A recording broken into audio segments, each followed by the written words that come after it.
Olá, hoje a gente vai mergulhar numa notícia que, bom, chacoalhou tudo. Donald Trump anunciou do nada uma tarifa de 50% sobre todos os produtos brasileiros. Já para começar agora, dia 1º de agosto de 2025. Exato. E foi um anúncio público, né? E também teve uma carta direta para o presidente Lula. Isso. E para entender melhor essa história toda, a gente se baseou em várias reportagens, né? CNN Brasil, G1, UOL, Reuters. A ideia é destrinchar as razões por trás disso, os efeitos que já estão rolando e como o Brasil reagiu. Sim. E olha, a tarifa é geral, 50% em cima de tudo que o Brasil vende para os Estados Unidos. É bem pesado. E as justificativas que o Trump deu na carta, pelo que vi, é uma mistura, né? É uma mistura, sim. Ele fala de uma relação comercial injusta, menciona déficits americanos, só que é curioso porque os dados oficiais brasileiros mostram o contrário, né? Os Estados Unidos têm superávites com o Brasil. Já faz tempo, desde 2009. Pois é, essa parte econômica parece, assim, não se sustentar muito bem sozinha. E aí entram outros pontos na carta, bem mais políticos, certo? Justamente. A carta vai direto na situação judicial do ex-presidente Jair Bolsonaro. Usa termos como vergonha internacional, fala em caça às bruxas, bem direto. Nossa. E não para por aí, né? Não. Ele menciona também supostos ataques insidiosos contra eleições livres e até violação da liberdade de expressão. Parece uma referência àquelas decisões do STF sobre as plataformas de mídia social americanas. Entendi. Então essa parte política tem um peso grande na argumentação dele. Parece que sim. E some-se a isso o contexto do BRICS. Trump já tinha, acusado o bloco de querer prejudicar o dólar. Já tinha ameaçado antes com uma tarifa de 10% para todo mundo do bloco. Ah, então essa ação contra o Brasil pode ser uma escalada dessa visão dele sobre o BRICS. Pode ser interpretado assim, sim. E ele colocou condições, né? Tipo, se as empresas brasileiras montarem fábrica lá nos Estados Unidos, escapam da tarifa. Ah, uma condicional. Isso. E ameaçou aumentar ainda mais a tarifa se o Brasil retaliar. Fora isso, abriu uma investigação formal, aquela da seção 301. Sei. Aquela ferramenta da lei comercial americana. Exatamente. Para investigar práticas comerciais brasileiras, citando esses supostos ataques às atividades comerciais digitais das empresas americanas. É um pacote completo de pressão. E ainda teve aquela outra tarifa separada, né? Sobre o cobre. Isso também, 50%.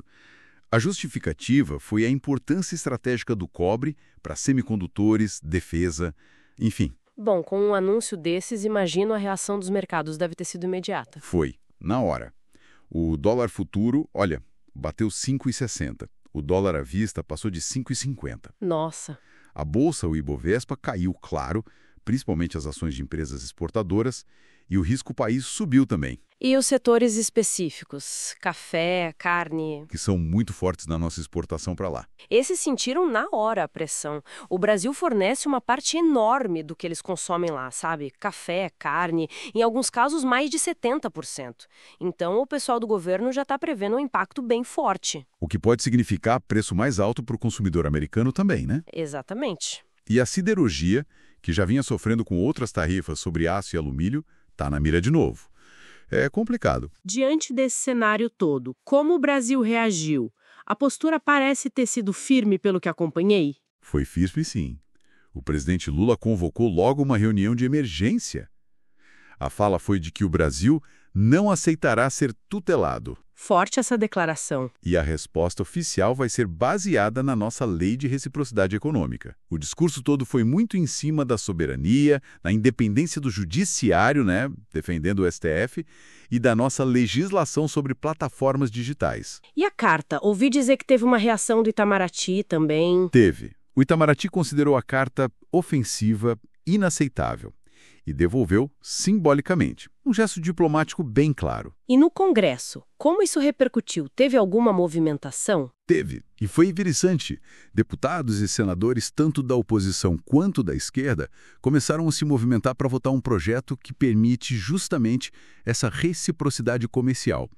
Parece que houve uma certa união ali, frente à medida externa. E o setor privado, os exportadores? Bom, os exportadores, claro, principalmente os de carne, viram como uma ameaça bem séria. Já a indústria, de forma mais ampla, algumas entidades disseram que não viam um fato econômico real que justificasse essa tarifa. Nas redes sociais, a hashtag Brasil Soberano ganhou força. Então, pelo jeito, essa tarifa vai muito além de uma briga comercial simples, né? Como os analistas estão vendo isso no quadro maior, geopolítico? Essa é a leitura principal. A maioria dos analistas apontam para um componente geopolítico forte, talvez até ideológico. Essa medida contra o Brasil não é isolada, faz parte de uma série de tarifas que o Trump aplicou, ameaçou aplicar, contra mais de 20 países. Entendi.